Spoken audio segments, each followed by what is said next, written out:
if you haven't looked at Whole Foods on Pinterest, spend a little bit of time. Go in there and look. And it's not just about their product or their service. They have boards around tons of different types of content. Again, it's not about, when you're trying to build out a social media presence, it's not about, I've said this before, it's not about you, it's all about them. Okay, with that in mind, what do they care about outside your product or service? That's exactly what Whole Foods has embraced. They find out, okay, who's their ideal client, who's their ideal prospect, who spends time in Whole Foods, and then they build content that is appealing to those people. So, maybe, obviously they've got a ton of food-related boards, but they have sports, they have just all kinds of types of content that their end user would be interested in.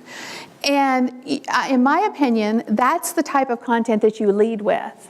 In other words, you have, maybe an 80% content that is based around things that your audience cares about, and you weave in 20% marketing message, because that's how people connect to you. Social media is about life and being relatable.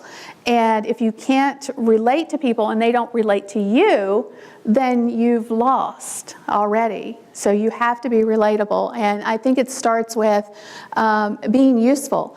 Whole Foods, and I think this is an amazing statistic, it's probably one of the best success stories that I've heard, is they get 15 times the value from their Pinterest account than they do on Facebook and Twitter combined. Pinterest is my number 2 traffic source. Twitter is my number 1 traffic source.